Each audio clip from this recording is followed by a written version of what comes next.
ಮದ್ದೂರು ತಾಲೂಕಿನ ನಗರಕೆರೆ ಗ್ರಾಮದಲ್ಲಿ ನೂತನವಾಗಿ ನಿರ್ಮಾಣವಾಗಿರುವ ಹುಚ್ಚಮ್ಮ ದೇವಿ ಹಾಗೂ ಸುಬ್ರಹ್ಮಣ್ಯ ಸ್ವಾಮಿ ದೇವಸ್ಥಾನದ ಪ್ರತಿಷ್ಠಾಪನೆ, ಗೋಪುರ ಹಾಗೂ ಕಳಸಾರೋಹಣ ಉದ್ಘಾಟನಾ ಸಮಾರಂಭ ಇಂದು ಅದ್ದೂರಿಯಾಗಿ ನೆರವೇರಿತು.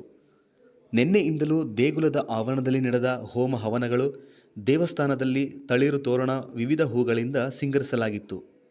ಇಂದು ಬೆಳಿಗ್ಗೆ ದೇಗುಲದಲ್ಲಿ ವಿಶೇಷ ಪೂಜೆ, ಕುಂಭಾಭಿಷೇಕ, ಧಾರ್ಮಿಕ ಪೂಜಾ ಕೈಂಕರ್ಯಗಳು ನೆರವೇರಿದವು. ಮೈಸೂರಿನ ಪ್ರತಿಷ್ಠಿತ ಪುರೋಹಿತರಾದ ನಾಗರಾಜು, ಪ್ರಸನ್ನ ಭಟ್ಟರಿಂದ ಪೂಜಾ ಕೈಂಕರ್ಯಗಳು ನೆರವೇರಿದವು. ಬಳಿಕ ಸಾಲು ಸಾರಥಿಯಲ್ಲಿ ನಿಂತು ದೇವರ ದರ್ಶನವನ್ನು ಪಡೆದ ಭಕ್ತರು, ಇದರ ಜೊತೆ ದೇವಸ್ಥಾನಕ್ಕೆ ಆಗಮಿಸಿದ ಸಾವಿರಾರು ಸಂಖ್ಯೆಯ ಭಕ್ತರಿಗೆ ಅನ್ನ ಸಂತರ್ಪಣೆ ಕಾರ್ಯಕ್ರಮವನ್ನು ಏರ್ಪಡಿಸಲಾಗಿತ್ತು. ಇದೇ ಸಂದರ್ಭದಲ್ಲಿ ದೊಡ್ಡ ಯಜಮಾನರುಗಳಾದ ವಿಷಕಂಠಯ್ಯ, ಶಿವಲಿಂಗಯ್ಯ, ಶಿವರಾಮಯ್ಯ, ಲಿಂಗರಾಜು, ಸಂದೀಪ್, ನಾಗರಾಜು ಸೇರಿದಂತೆ ಊರಿನ ಗ್ರಾಮಸ್ಥರು ಹಾಗೂ ಅಕ್ಕಪಕ್ಕದ ಗ್ರಾಮಸ್ಥರು ಭಾಗವಹಿಸಿದ್ದರು.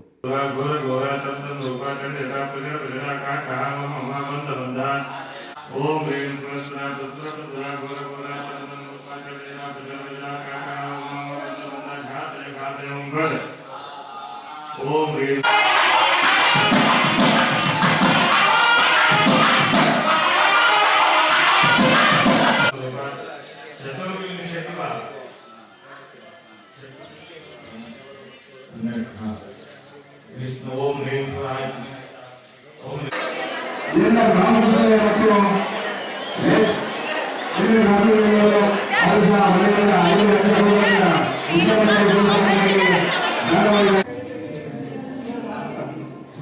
ಮತ್ತು ಹೇಳಿದ ತಕ್ಷಣ ಮಾಡೋದು ಖುಷಿ ಆಯ್ತು. ಹೇಳಿದ ತಕ್ಷಣ ಈ ಸರಿ ರಾಜ್ಯೋತ್ಸವ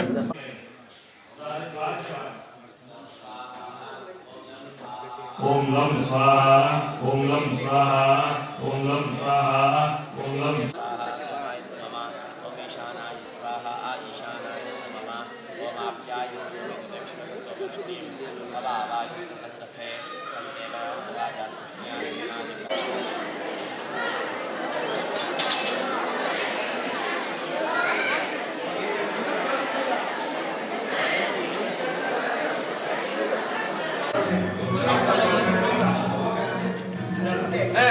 ಬನ್ನಿ.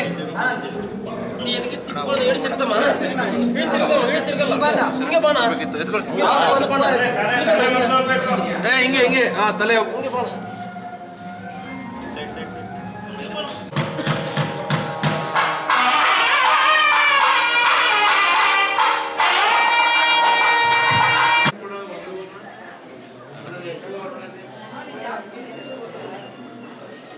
ತೆಗಿತೇನೆ.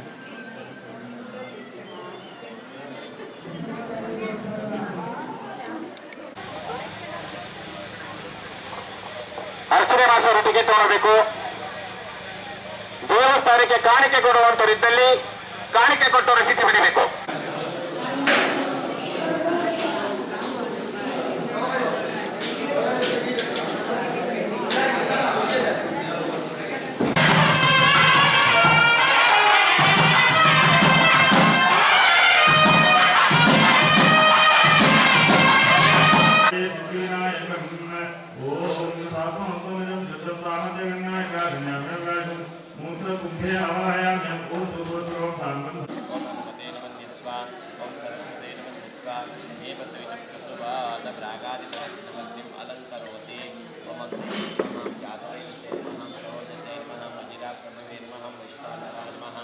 दर्यापसे नमः, पवित्रादसे नमः, विसर्पिने नमः.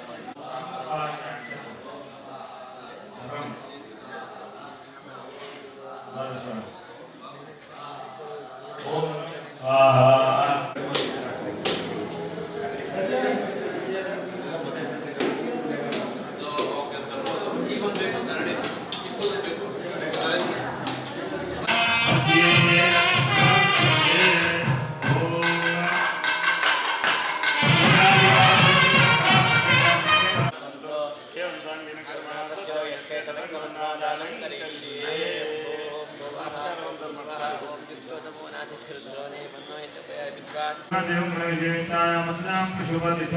सर्वेषां भवत्प्रदानं क्षेमत्रिविभावयाशां दानारोग्यैश्वर्यादि विरुद्धं जितिगुणवत्तावत्यर्थं विशेषता अस्मिन्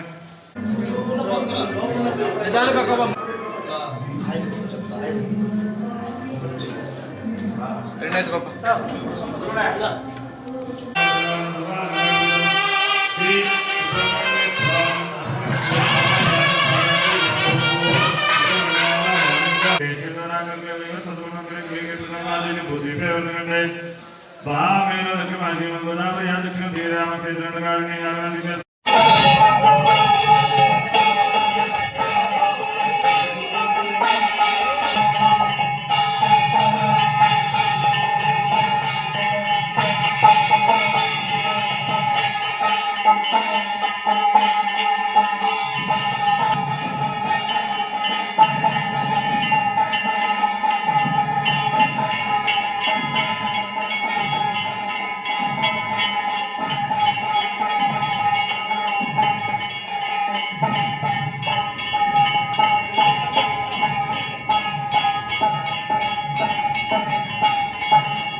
ಮದ್ದೂರು ತಾಲೂಕು ನಗರಕೆರೆಯ ಈ ಒಂದು ಗ್ರಾಮದಲ್ಲಿ ಇವತ್ತಿನ ದಿವಸ ಮಹಾಗಣಪತಿ ಸುಬ್ರಹ್ಮಣ್ಯನ ಸಮೇತರಾದಂತಹ ಹುಚ್ಚಮ್ಮ ದೇವಿಯ ದೇವಸ್ಥಾನದ ಜೀರ್ಣೋದ್ಧಾರ ನಡೀತಾ ಇರುವಂಥದ್ದು ನಮ್ಮೆಲ್ಲರಿಗೂ ಸಂತೋಷವನ್ನು ಉಂಟು ಮಾಡುವಂತಹ ವಿಚಾರ. ನಿನ್ನೆ ಸಾಯಂಕಾಲದಿಂದ ಆರಂಭವಾದಂಥ ಈ ಒಂದು ಜೀರ್ಣೋದ್ಧಾರ ಪ್ರತಿಷ್ಠಾಪನೆಯ ಧಾರ್ಮಿಕ ಕ್ರಿಯಾಕಲಾಪಗಳು ನಿನ್ನೆ ಗಣಪತಿ ಪೂಜೆ, ಪ್ರಧಾನ ಸಂಕಲ್ಪ, ಪುಣ್ಯಾಹವಾಚನೆ, ಆನಂತರದಲ್ಲಿ ರಾಕ್ಷೋಗ್ನ ಹೋಮ, ವಾಸ್ತು ಹೋಮ, ವಾಸ್ತು ಪೂಜೆ, ಆನಂತರದಲ್ಲಿ ಬಿಂಬಶುದ್ಧಿ, ಅಧಿವಾಸ ಪೂಜೆಗಳಿಂದ ನಿನ್ನೆ ರಾತ್ರಿ ಸಂಪನ್ನಗೊಂಡಿತು. ಇವತ್ತು ಬೆಳಿಗ್ಗೆ ಪ್ರಾತಃ ಕಾಲದಲ್ಲಿ 6:30ಯಿಂದ ಪ್ರಾರಂಭವಾಗಿರತಕ್ಕಂಥ ಅನೇಕ ವಿಧವಾದಂಥ ಸ್ಥಾನಶುದ್ಧಿ, ಅಧಿವಾಸ ಹೋಮಗಳು, ಆನಂತರ ಪ್ರತಿಷ್ಠಾ ಹೋಮ, ಕಲಾವೃದ್ಧಿ ಹೋಮ, ಹಾಗೆಯೇ ಕುಂಭಾಭಿಷೇಕ, ಆ ದೇವತೆಗೆ ಪ್ರಾಣ ಪ್ರತಿಷ್ಠಾಪನೆ, ಸುಮುಹೂರ್ತದಲ್ಲಿ ಪ್ರಾಣ ಪ್ರತಿಷ್ಠಾಪನೆಯನ್ನು ಮಾಡಿ ಕುಂಭಾಭಿಷೇಕವನ್ನು ನೆರವೇರಿಸಿ ಇದೀಗ ಮಹಾಮಂಗಳಾರತಿಯೊಂದಿಗೆ ಈ ಕಾರ್ಯಕ್ರಮ ಅಂತ್ಯವನ್ನು ಕಂಡಿದೆ.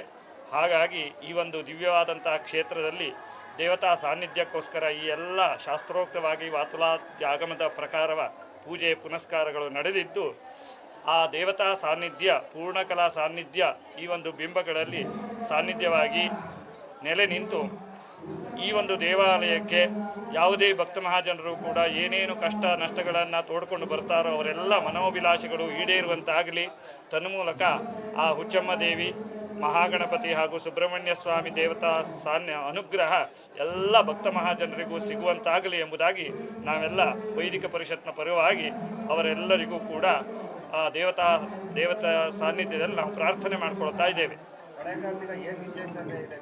ಕಾರ್ತಿಕ ಮಾಸದಲ್ಲಿ ವಿಶೇಷವಾಗಿ ಶಿವನ ಆರಾಧನೆ ಹೇಳುವಂಥದ್ದು ವಿಶೇಷವಾಗಿರತಕ್ಕಂಥದ್ದು. ಹಾಗಾಗಿ ಇವತ್ತು ಕಡೆ ಕಾರ್ತಿಕ ಸೋಮವಾರ. ಸೋಮ ಅಂದರೆ ವಾಸ್ತವಿಕವಾಗಿ ಚಂದ್ರಗ್ರಹ, ಚಂದ್ರನಿಗೆ ಇನ್ನೊಂದು ಹೆಸರು ಸೋಮ ಅಂತ. ಚಂದ್ರನ ಅಧಿದೇವತೆ ಗೌರಿ. ಹಾಗಾಗಿ ಶಿವನಿಗೆ ಹೇಗೆ ಸೋಮವಾರ ವಿಶೇಷವೋ, ಯಾಕೆಂದರೆ ಗೌರಿ ಶಿವನ ಅರ್ಧಾಂಗಿ. ಹಾಗಾಗಿ ಶಿವಶಕ್ತಿಯುಕ್ತೋ ಯದಿ ಭವತಿ ಶಕ್ತ ಪ್ರಭವಿತು ಎಂಬುದಾಗಿ ಶಂಕರಾಚಾರ್ಯರು ಸೌಂದರ್ಯ ಲಹರಿಯಲ್ಲಿ ಹೇಳ್ತಾರೆ. ಹಾಗಾಗಿ ಗೌರಿ ಶಕ್ತಿ ಇಲ್ಲದೆ ಶಿವನಿಲ್ಲ. ಹಾಗಾಗಿ ಇವತ್ತು ಸೋಮವಾರ, ಚಂದ್ರವಾರ, ಅದು ಗೌರಿಯ ವಾರ. ಆ ಗೌರಿಯ ವಾರದಂದೇ ಇವತ್ತು ಹುಚ್ಚಮ್ಮ ದೇವಿಯ ಪ್ರತಿಷ್ಠಾಪನೆ ನೆರವೇರುವಂಥದ್ದು. ಹಾಗಾಗಿ ತುಂಬ ವಿಶೇಷವಾದಂಥ ದಿನ. ಕೊನೆಯ ಕಾರ್ತಿಕ ಮಾಸದ ಕೊನೆಯ ಸೋಮವಾರ ಬೇರೆ. ಹಾಗಾಗಿ ಖಂಡಿತವಾಗಿ ಇವತ್ತು ಮಾಡಿರುವಂಥ ಈ ಒಂದು ಪುಣ್ಯ ದಿವಸದಲ್ಲಿ ಪಕ್ಷ ಪ್ರದೋಷ ಬೇರೆ. ಇವತ್ತು ಶಿವನ ಆರಾಧನೆಗೆ ಪ್ರದೋಷವನ್ನು ವಿಶೇಷವಾದಂಥ ಕಾಲ ಅಂತ ಹೇಳಿದ್ದಾರೆ. ಹಾಗಾಗಿ ಶಿವನಿಗೂ ಸಂಬಂಧಿಸಿದಂಥ ವಾರ, ಈ ಕಡೆ ಗೌರಿ ಪಾರ್ವತಿಗೂ ಸಂಬಂಧಿಸಿದಂಥ ವಾರ. ಇವತ್ತಿನ ದಿವಸ ಮಾಡಿರುವಂಥದ್ದು ತುಂಬ ಸೂಕ್ತವಾದಂಥದ್ದು, ಅತ್ಯಂತ ಶುಭಕರವಾದಂಥ ಮುಹೂರ್ತ ಅಂತ ಹೇಳಬಹುದು. ಹಾಗಾಗಿ ಇವತ್ತಿನ ದಿನ ಆ ದೇವತೆಯನ್ನು ದರ್ಶನ ಮಾಡಿರೋದ್ರಿಂದ ಎಷ್ಟೋ ನಮ್ಮ ಪಾಪಗಳು ಪರಿಹಾರವಾಗುತ್ತೆ. ಆ ಭಗವತಿ ಹುಚ್ಚಮ್ಮ ದೇವಿ ಗಣಪತಿ ಸುಬ್ರಹ್ಮಣ್ಯ ಸಮೇತಳಾಗಿ ಎಲ್ಲರಿಗೂ ಅನುಗ್ರಹಿಸಲಿ ಎಂಬುದಾಗಿ ನಾವು ಆ ಭಗವತಿಯಲ್ಲಿ ಪ್ರಾರ್ಥನೆ ಮಾಡಿಕೊಳ್ತಾ ಇದ್ದೇವೆ. ನನ್ನ ಹೆಸರು ಡಾಕ್ಟರ್ ಸುರೇಶ್ ಹೆಗಡೆ ಅಂತ. ನಾನು ಮೈಸೂರಿಂದ ಇಲ್ಲಿ ಪ್ರತಿಷ್ಠಾಪನಾ ಕಾರ್ಯಕ್ರಮವನ್ನು ನಡೆಸಲಿಕ್ಕೆ ಪ್ರಸನ್ನ ಭಟ್ರು ನಮ್ಮನ್ನು ಕರ್ಕೊಂಡು ಬಂದಿದ್ದಾರೆ. ಅವರ ನೇತೃತ್ವದಲ್ಲಿ ನಾವೆಲ್ಲ ಸೇರಿ ಇವತ್ತಿನ ಇದು ಪೂಜಾ ಕೈಂಕರ್ಯಗಳನ್ನು ನೆರವೇರಿಸಿದ್ದೇವೆ. ಧನ್ಯವಾದ.